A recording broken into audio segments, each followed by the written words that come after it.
Bugungi taraqqiyot, zamonaviy sanoat hamda iqtisodiy rivojlanish yo'lida albatta geologiya yo'nalishining o'rni muhim ahamiyatga ega.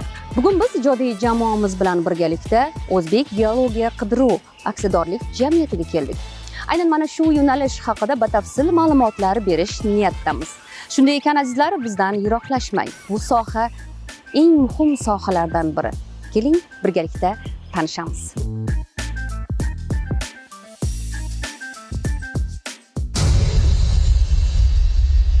Assalomu alaykum Elmurod aka. Assalomu alaykum. Elmurod aka, sizning kasbingiz juda ham qiziq. Nafaqat qiziq, hamda juda ham mashaqqatli. Aynan mana shu sohaga kirib kelishingizdagi asosiy vosita nima bo'lgan? Shu asosiy vosita shunaqa bo'lgan. Yoshligimda shu Buxoro viloyati Olot tumanida yashaganman. Olot shahar ichida Olot neft va gaz ekspeditsiyasi bo'lgan. Bizning qo'shnilarimiz ko'pchiligi shu ekspeditsiya xodimlari bo'lgan. Geologlar, injenerlar. Geologlar mahallasi bo'lgan bevosita. Shunday desam bo'ladi, geologlar mahallasi aytsak ham bo'ladi. Shu har doim men shu yoshligimdan havas qilardim ularning kiyinishiga, maxsus kiyimlar bilan o'tardi, shuni ko'rib. Dadam shu yo'nalishda ishlagan, montajni brigadalarda. Ulardan maxsus kiyimlar bilan kelardim, havas qilardim yoshligimdan. O'sha paytlari o'zimga bir maqsad qo'yganman. Mana shu mutaxassislarga, atrofdagi yaxshi bir insonlar bo'lgan, hammasi geologlar. Shularga o'xshab mana shu geolog bo'laman deb maqsad qo'yganman. Va buning uchun harakat qilgansiz. Harakat qildim. Ota-onangiz aynan mana shu kasbni tanlashingizga qanday munosabat bildirishgan? Endi har doim menga aytardilar shu o'qishing kerak. Mana shu atrofdagi yuqori malakali mutaxassislarga o'xshab sen ham shunaqa bo'lib yetishsang bizlar xursand bo'lamiz deb ko'p menga nima bergan, turtki berganlar. Yo'l yo'riq, bevosita yo'l yo'riq ham bergan. Yo'nalish ko'rsatib, yo'l yo'riq ko'rsatib, 91-yilda men Toshkent Milliy universiteti geologiya fakultetiga o'qishga kirganman. 96-yilda tugatib, shu ishga borganman. Mana shu sohada faoliyat yuritayotganingizga 30 yildan oshibdi. Bu hazilakam yil, sana emas. Avval o'sha 30 yil ortga qaytsak, aynan mana shu soha qanday bo'lgan edi? Qanday bir qiyinchiliklar bor edi? Misol uchun, menga juda ham qiziq, aynan o'sha paytda 30 yil oldin ishlagan geologlarimizning ishlari qay tarzda ketgan va hozir qanday? Bugun bilan bog'laganimizda. Shu 30 yil oldin men ishga borganimda Qizilqum geologiya qidiruv ekspeditsiyasiga Zarafshon shahri Muruntau qirg'onida joylashgan ekspeditsiya. O'sha paytlari qiyinchilik ko'p bo'lgan. To'g'risini aytish kerak, avvalambor shu oylik vaqtida berilmagan, oylik kam bo'lgan. Geologlarga e'tibor kam bo'lgan. Geologlarga shu e'tibor kam bo'lgani uchun shu texnika yetishmovchiligi bo'lgan. Dalaga chiqish uchun avtoulovlar bo'lmagan. Shunaqa nima qiyinchilik bo'lgan. Baribir shu qiyinchilik qaramasdan o'sha paytlari baribir shu geolog shunaqa ekan deb bizlar endi shuni qabul qilganmiz-da, shunaqa ekan deb. Har qanday qiyinchilikka qaramasdan o'z kasbiga nima deydi, qasamyod qilgan shifokorlar kabi sodiq qolgan. Ya'ni bu sohada demak haqiqiy fidoyilar ishlagan ekanda o'sha davrda. O'sha qiyinchilik to'g'ri aytdingiz. O'sha paytlar vagonlarda yashaganmiz. Vagonlar konditsioner degan narsa bo'lmagan. Sharoitlari yo'q. Sharoitlari bo'lmagan. Sovuq, issiq, sovuqda juda sovuq bo'lardi. Issiqda qizib oiladan uzoqda. Oilani shu qoldirib biz dallarga chiqib ketardik. Oila chiqib ketardi. Bu qiyinchilik bo'lgan. Hozir oxirgi yillarda e'tibor juda bir katta e'tibor berilyapti. Muhtaram prezident tomonidan, rahbariyat tomonidan hamma korxonalarimizda geologlar uchun, geolog xodimlar uchun dala ekspeditsiyalarda hamma sharoitlar yaratilgan hozir. Oyliklar, yaxshi oyliklar berilyapti.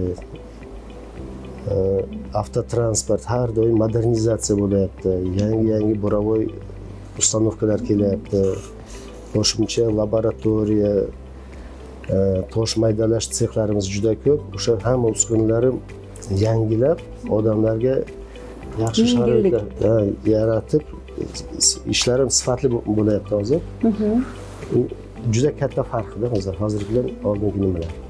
Aynan shu sohaga qiziqishi bo'lgan yoshlarning soni avvalgidan ko'ra hozir qay darajada?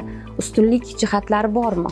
Hozirgi yillarda, oxirgi yillarda geologiya sohasiga juda ko'p yoshlar kelyapti. Chunki sharoitlar, mana e'tibor berilyapti geologiyaga. Bizlarda yoshlar uchun alohida seminarlar o'tkaziladi. Universitetlarga kelib master-klasslar o'tkazamiz studentlarga ham. Dala praktikaga chiqqanda, polyovoy praktikaga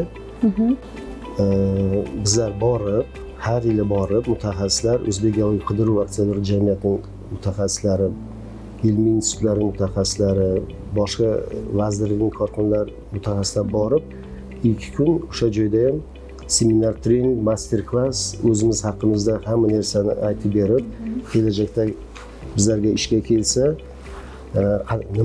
nimalar kutayotganligini, ular tayyor bo'lsin, qiyinchilik bo'ladimi, boshqa hammasini aytib beramiz. Hozirgi yoshlar juda qiziqayapti shu nimaga. Soni ko'payganmi? Soni juda ham ko'paygan. Hozir shu nima deydi? Bizlar tanlab olamiz. Bitiruvchilar juda ko'p. Avval yetishmasa, hozir buni tanlash imkoniyati bor. Hozir borganimda tanlash bo'lardi. Yosh mutaxassis kelsa, menga kerak deb, bosh geologlar, partiyaning bosh geologlari tanlash bo'lardi. Hozir bizlar tanlab olamiz. Chunki juda ko'p mutaxassislar yetishtirilyapti. Geologiya fanlari universiteti, Milliy universiteti, Texnika universiteti. Shu hozir yaxshi bo'lib qoldi. Talab katta demak bu sohaga. Menimcha bunda Elmurod aka aynan mana shu yo'nalishga berilayotgan e'tibor va qilingan shart-sharoitlar ham bunga bir turtki berdi deb o'ylayman-da. Aytganingizdek, shu O'zbekistonda Navoiy kon metallurgiya kombinati bor, yirik bitta korxonamiz. Nafaqat O'zbekistonda, jahon miqyosida olganimizda ham juda katta ishlab chiqarish korxonamiz, Olmaliq kon metallurgiya kombinati. Bizlar geologlar, shu O'zbek geologiya qidiruv aksiyadorlik jamiyatining geologlari, mutaxassislari, o'sha kombinatlarda juda ko'p zavodlari bor.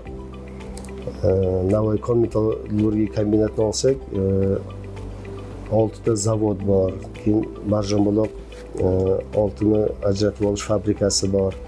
O'shaning xom ashyosini uzoq yillarga bizlar tayyorlab beramiz.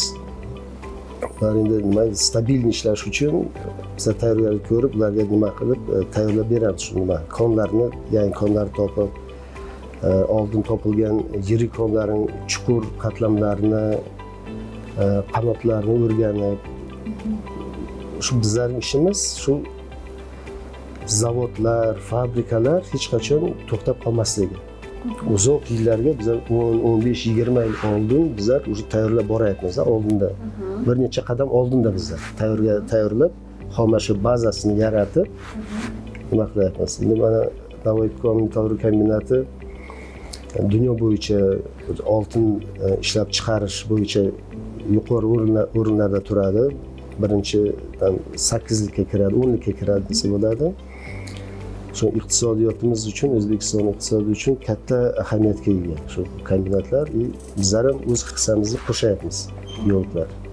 Elmurod aka, aynan mana shu sohada bilim va ko'nikma, o'zining sohasining haqiqiy mutaxassisi bo'lish qanchalik muhim va ko'nikmasi qay darajada bo'lishi kerak? Aynan mana shu sohaga kirib kelayotgan yoshlarda nima ko'proq talab qilinadi? Shu geologiya sohamiz bu juda bir keng, qamrovli nima bo'lishi kerak. Albatta, birinchidan ximiya, fizika, matematika, biologiya va boshqa fanlari maktab paytidan tayyor bo'lib o'rganib kelish kerak. Keyin o'sha universitetlarda shu yosh studentlarimiz ximiya degani o'sha geokimiya boshlanadi, geofizika degan yo'nalishlarimiz bor. mineralogiya, petrografiya bu ximiyasiz uni o'rganib bo'lmaydi.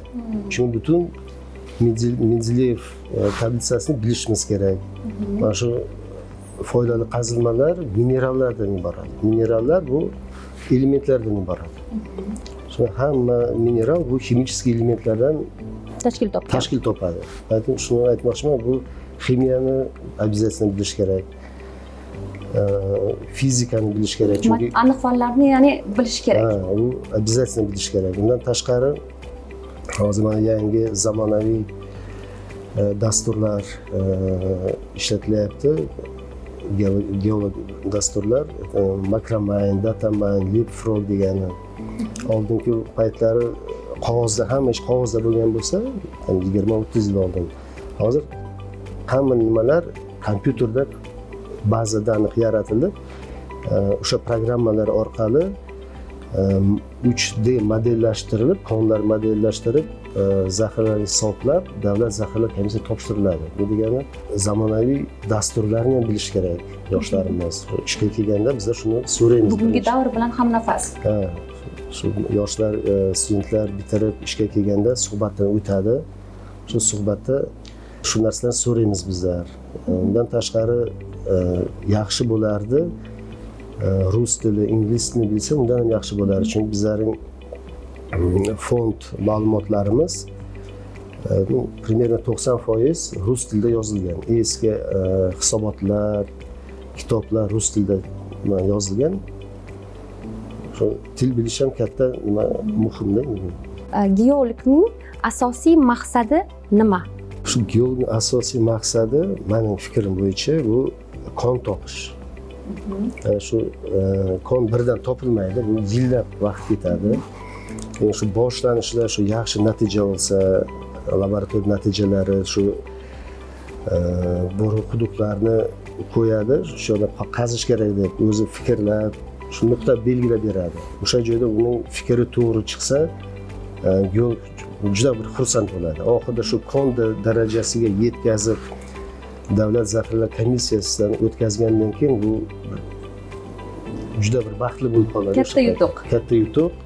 Davlatimizga bir yana bitta kon, yangi ish o'rinlari ochiladi kelajakda, qachon qazib olish ishlari boshlansa.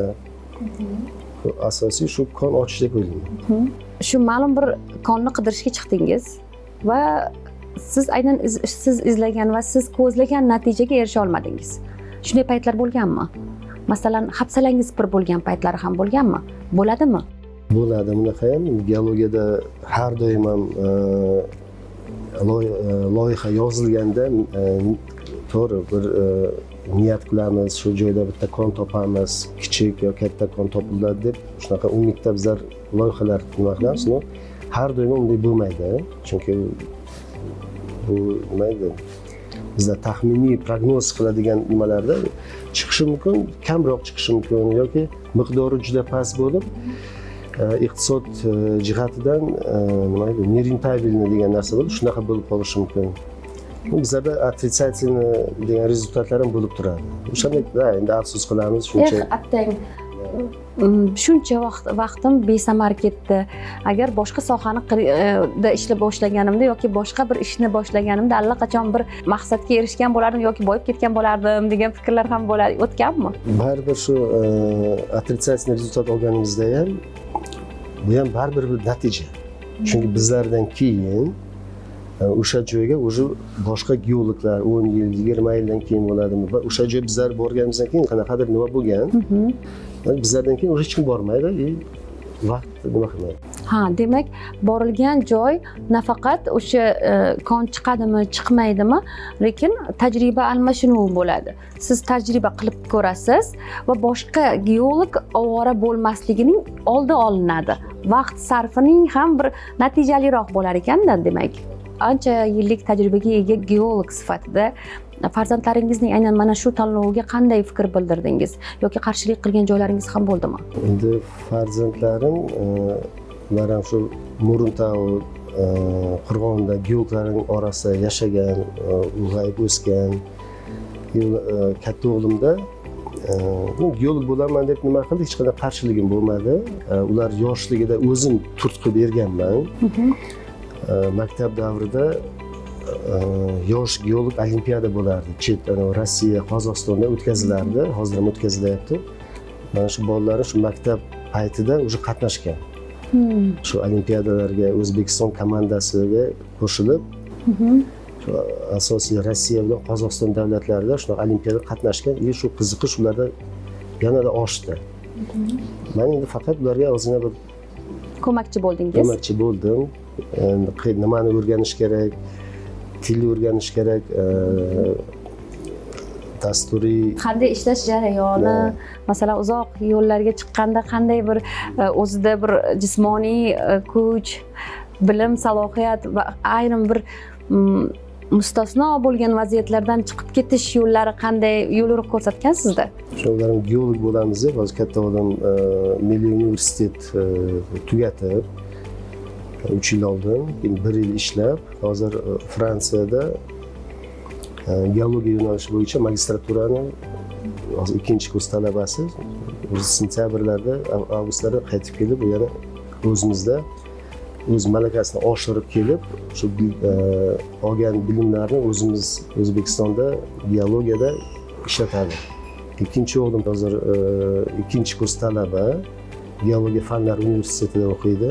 Turmush o'rtog'ingiz ham aynan mana shu sohada faoliyat yuritib, yoshlarga ta'lim beryapti. Geologiya emas, geografiya fanidan yaqin, bir-biriga yaqin, ya'ni. Yaqin. Shu geografiya fanidan 142-maktabda dars beradi, o'qituvchi bo'lib ishlaydi. Geografiya, geologiya bu ham juda yaqin, chunki topografiya bor, kompas bilan ishlashlari bor, kartalar bor, qanday yo'qolmaslik o'rgatadilar shu geografiyaning boshlanish nimasini. Bizlarda o'sha narsa har doim yonma-yon yuradigan fanlardan biri. Shu aytganingizdek, shu oilamiz geografiya oilasi desa bo'ladi. Bugun davlatimiz, hukumatimiz tomonidan aynan mana shu sohaga juda katta e'tibor qaratilyapti. Buning zamirida albatta iqtisodiyot yotibdi. Iqtisodiyotning rivojidagi bunga aynan mana shu sohaning ulushi nechog'lik darajada? Shu yuqorida aytib o'tganimdek, aytganingizdek, shu davlat rahbariyati tomonidan katta e'tibor berilyapti. Eski uskunalar yangi uskunalarga almashtirilib, zamonaviy uskunalar olib kelinib, hozir mana bizning jamiyatimiz, O'zbek geolog qidiruv jamiyati tomonidan yangi konlar ochilyapti. Oldingi konlarning chuqur qatlamlari, qanotlari o'rganilib, zamin yaratyapmiz kombinatlar uchun. Yuqorida aytdim, bu iqtisodiyot uchun mana hozir oltin, mis, qurg'oshin, rux, strategik minerallarimiz bor, foydali qazilmalarimiz bor. Volfram, mis, hozir nikel, kobalt, xrom, magniy degan nimalar O'zbekistonda bu yangi yo'nalish bo'layapti hozir. Shu yangi zavodlar ochilish arafasida. Yaqinda mana mis boyitish fabrikasi yo'lga tushirildi Olmaliq kombinatida. Bu endi bizlar tomonidan oldingi geologlar, bizlar vaqtimizda shu o'rganilgan, topilgan konlari, ularning zaxiralarining ko'pligi asosida shu zavodlar qurilyapti. Bu zavod qurilsa, yangi ish o'rinlar paydo bo'ladi bizda. Qancha odamlar ish bilan ta'minlanadi. Keyin shu oltinning narxi hozir mana keskin ko'tarildi. Bu eksport mahsulotlarimiz ko'payapti. Mana mis, qurg'oshin, eksportni potensial deyiladi. Shu oshyapti O'zbekiston eksport potensiali. Valyuta olib kelinyapti. Yangi uskunalar O'zbekistonga boshqa yo'nalish bo'yicha bo'lsa ham olib kelinyapti. Keyin bizlar yana qurilish materiallari bo'yicha ishlayapmiz, metallardan tashqari. Juda ko'p sement zavodlar qurildi, g'isht chiqarish zavodlari qurildi. Bu hammasi geologiya orqasidan paydo bo'lgan zavod va fabrikalar. Bu iqtisodga katta hissa qo'shilyapti hozir. Elmurod aka, mana biz tasvirga olish jarayonini aynan mana shu geologiya yo'nalishining axborot markazi, ya'ni kutubxonada olib boryapmiz. Bu bejiz emas albatta. Bugun nafaqat geologiya yo'nalishiga, qolaversa har bir sohaga juda katta e'tibor qaratilyapti. Hech bir soha ko'zdan yiroqda emas. Kitoblar bevosita ustozlarimiz. Aynan ustozlaringiz to'g'risida gaplashsak, aynan mana shu sohada sizga yo'l yo'riq ko'rsatgan ustozlaringiz kimlar bo'lgan va ularning o'rnakli, ibratli gaplari hali hanuz yodingizdami va amaliyotda qo'llayapsizmi? Rahmat savolingiz uchun. 96-yilda ekspeditsiya borganimda u yoqda bir nechta ustozlar bo'lgan, lekin asosiy ustozim Rustamov Asror Ikramovich, hozir ham ustozim geologiya vazirligida departament boshlig'i bo'lib ishlayapti. Ustozim bir necha yil oldin O'zbekistonda xizmat ko'rsatgan geolog unvonini olganlar. O'sha paytda 97-yilda bizlarga ishga kelganda, o'sha paytidan boshlab hozirgacha ustozlik qilib kelyapti Asror aka. Shunga bir rahmat demoqchiman ustozimga. Undan tashqari yana to'g'ri ustoz hech qachon bitta bo'lmaydi, bir nechta ustozlar bo'ladi. Hozir ham ustozlar bilan maslahatlashib, to'g'ri maslahat berishadi, yo'l yo'riq ko'rsatadilar. Demak, men pishib yetildim degan tushuncha yo'q. Doim biz ustozlarga muhtojmiz. Shunaqa. Ustozlarga har doim muhtoj bo'lamiz. Chunki bizning kasbimizda har xil yangilik, har xil bir to'siqlar paydo bo'lishi mumkin. O'sha paytlari biz ustozlarga murojaat qilib, fikrlarini eshitib, yo'l yo'riqlarni bizga ko'rsatib, bizga shu qiyinchilik bo'ladimi, to'sqinlik bo'ladimi, yo kerak joyda bir ruda chiqmasa, birinchi ustozlarga borib aytamiz, shunaqa bo'lib qoldi, qayerdir adashdik, siz nima deb o'ylaysiz deb so'raganimizda shu yana birgalashib ko'rib, bitta xulosaga kelib, yanada yo'limizni davom etamiz. Yo'limizni davom etamiz. Aynan mana shu tashkilotda ustoz shogird an'anasi qay darajada, ya'ni davom ettirilyaptimi? Bunga qanday e'tibor qaratilyapti? Hozir bizning O'zbek qidiruv aksiyador jamiyatimizda 4,5 mingga yaqin xodim ishlaydi. Shundan 30% ko'prog'i bu yoshlar. Shuning bizning hamma yoshlarimiz yetakchi mutaxassislarga biriktirilib, har doim shu ustoz shogird davom ettiryapmiz. Qadriyatlarimiz davom ettirilyapti. Bu hamma ekspeditsiyalarimiz O'zbekiston bo'yicha joylashgan. 13 ta dala ekspeditsiyamiz bor. Bitta geologiya fizika ekspeditsiya, 14 ta hammasi. Hammasida shu yoshlar borganda bizlar bu yoqdan aytamiz, shunaqa biriktirilib, yaxshi mutaxassislarga, malakali mutaxassislar biriktirilib, birgalashib ish olib boradi.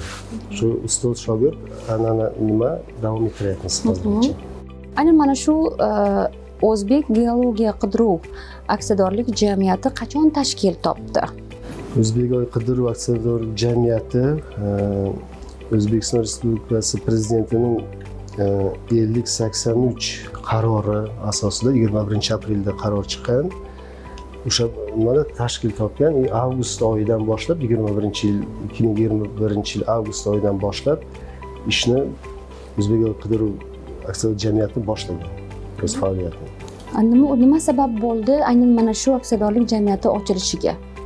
Bunda hozir biz o'sha undan oldin ekspeditsiyalar tarqov bo'lgan. Mutaxassislar ayrim ekspeditsiya yetishmovchiligi bo'lgan. Shuni hammasini birlashtirib, bitta markaz qilib, mutaxassislar, modernizatsiya, yangi nimalari, yaxshi mutaxassislar birlashtirib, bitta kuchli bitta kompaniya tuzish maqsad bo'lgan. Bu transformatsiya, investitsiya jalb qilish juda katta ko'mak bo'ladi. Hamma yaxshi mutaxassis bitta joyga jam bo'lgan. Hozirgi kunda qancha mutaxassislar qamrovga ega? Bu yerda qancha mutaxassislar ishlayapti va qanday yo'nalishlar bor? Bizlarda jamiyatimizda 13 ta dala ekspeditsiyalarimiz bor. Bundan tashqari bitta geologiya geofizika ekspeditsiya, u faqat geofizika ishlari bilan shug'ullanadigan. Yana 2 ta laboratoriyamiz bor. Samarqandda laboratoriya bor, keyin Toshkentda markaziy laboratoriyamiz bor. Umumiy soni, mutaxassislar soni bir 4,5 mingga yaqin mutaxassislar ishlayapti. bizlarda boshqaruv apparatida raqamlashtirish boshqarmasi bor. Shu 3D modellashtirish, zamonaviy kompyuter dasturlarini ishlatib konlari zamonaviy mana JOR kodeksi bo'yicha hisoblash, hisobotlar yozish mutaxassislar shunaqa nima qilganmiz. Undan tashqari dala ekspeditsiyalarga borib, o'sha joydagi mutaxassislarga o'rgatib, bo'lmasa ularni chaqirib har doim tajriba almashib kelyapti bolalarimiz, mutaxassislarimiz. Yoshlarni xorijiy davlatlarga yuborish, tajriba almashinuviga, masalan, hozirgi kunda amaliyotga muhim e'tibor qaratilyapti. Ya'ni nazariyot bilan avvalgidek cheklanib qolinmayapti. Bu borada xorijiy davlatlar bilan hamkorlik jarayoni qay darajada? Bizlar xorijiy davlatlar bilan, mutaxassislari bilan har doim bizlar shunaqa bir seminar, treninglar bo'lishi mumkin. Yoshlar mana Rossiya, Qozog'iston, Xitoy, Turkiya, hozir mana shu yaqinda Xitoy bilan Amerikaga ketishyapti mutaxassislarimiz.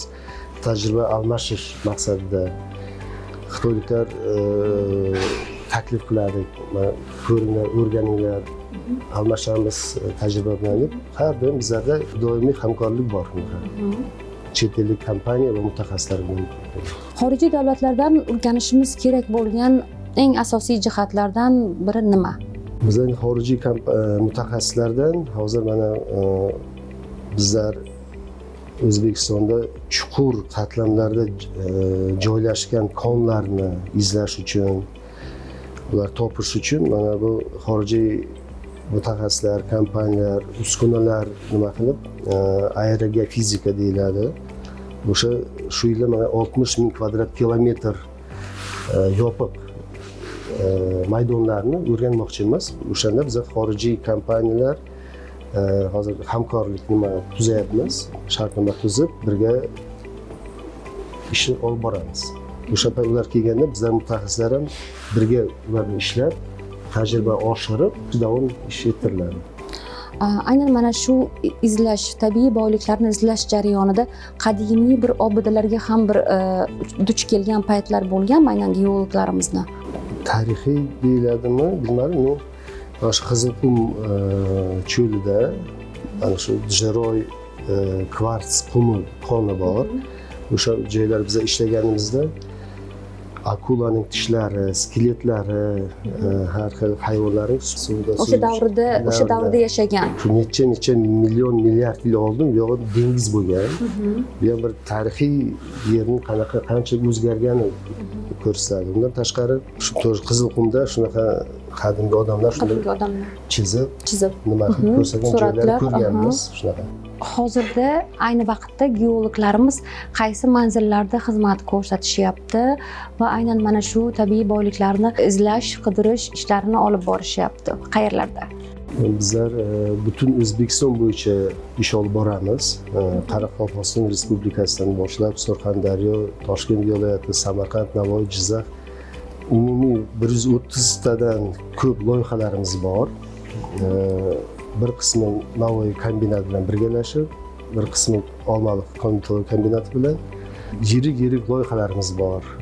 Izlash ishlari olib boryapmiz. Yangi konlar topish uchun mana shu yildan boshlab aerofizika 60 ming kvadrat kilometr O'zbekiston hududida yopiq maydonlar o'rganish uchun bu ham katta bir loyiha. Kelajakda yangi konlar topish, yanada O'zbekistonning rivojlanishiga bir o'z hissamizni qo'shamiz deb shunaqa bir ish qo'yganmiz. Natijasi bir yaqinda yaxshi natija olamiz deb o'ylayman. 2008-yilda izlash ishlari davomida yangi bir maydonda yaxshi natija olganimizdan keyin bu yangi konga aylanib ketdi bu joy. Bizlar uchun yangi nima bo'lgan, shunaqa xursand bo'lganmiz. Hozirgi kunda bu nomi Umid koni deb qo'yilgan, keyin yonida yana Harbiy Umid degan topildi. Hozirgi kunlarda o'sha Navoiy tog' kon-metallurg kombinat tomonidan qazib olindi. Tepa qismi, oksidlangan qismi qazib olinib, nima bo'ldi? Hozir biz davom etyapmiz. Shu atrofda yana yangi konlar topamiz degan umidda ish olib boryapmiz o'sha hududda. Bundan tashqari yana o'sha Qizilqum regionida yangi fosforit konlari topish nimamiz bor. Уже Maqsad qo'yilgan, harakat bor. Уже natija olyapmiz sekin-sekin. Fosforit o'g'itga ishlatiladi va xudo xohlasa yangi konlar topiladi shu Qizilqum maydonlarida.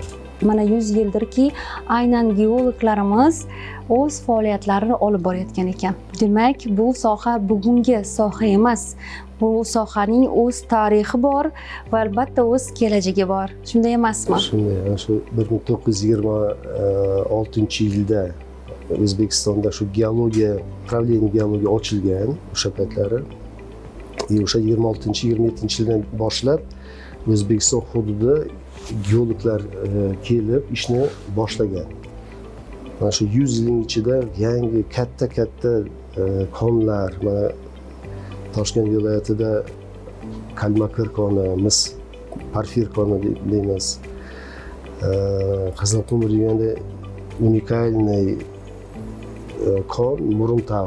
Butun dunyo geologlari Muruntav degandan keyin ular Haqiqiy qahramonlar. Chunki eng katta karyer dunyo bo'yicha bu Muruntav koni hisoblanadi. Bu endi to'g'ri topilgan 50-yillarda, 40-yillarda topilgan konlar, bu bizlar ham mana shu yangi avlod geologlari bizlar ham bitta joyda turganimiz yo'q. Bizlar ham harakatdamiz. Aynan mana shu ustoz geologlarning o'sha yo'l yo'riq ko'rsatmalariga binoan albatta ularning ishlarini munosib davom ettiryapsizlar, ya'ni. Bu hali ko'p joy O'zbekistonda hali yopiq maydonlar yaxshi o'rganilmagan. Hali bizlardan keyin geologlarga yangi kon ochish nasib qiladi. Chunki O'zbekistonning hali yarmi o'rganilmagan. Hali ishimiz ko'p. Hali yana 100 yil ishlaymiz. Biz aynan mana shu geologlarimizga ishlariga rivoj tilaymiz. Sermashaqqat, nima deydi, juda ham og'ir mas'uliyatli kasblarida fidoyiliklari uchun tashakkur ham aytamiz. Va albatta hamkorligimiz davomli bo'ladi. Rahmat. Yer qa'rida boylik izlash bu mashaqqatli kasb, katta mas'uliyat. Shuning barobarida mamlakat kelajagiga xizmat qilish demakdir. Ayniqsa geologiya sohasida mehnat qilayotgan insonlar mamlakatimizning iqtisodiy taraqqiyotiga hissa qo'shibgina qolmay, haqiqiy mustahkam poydevorini qurishga ko'mak beruvchi, ko'mak berib kelayotgan fidoyi mutaxassislardir desak, hech mubolag'a bo'lmaydi. Bugun biz ijodiy jamoamiz bilan aynan mana shu soha vakillari bilan hamsuhbat bo'ldik. O'ylaymanki, sizni ham qiziqtirgan savollarga biroz bo'lsa-da javob bera oldik. Mana shu sohaning haqiqiy fidoyilari bo'lgan geologlarimizning ishlariga rivoj tilagan holda bugungi ko'rsatuvimizga yakun yasaymiz. Yana tafakkur yo'lida uchrashguncha omon bo'ling.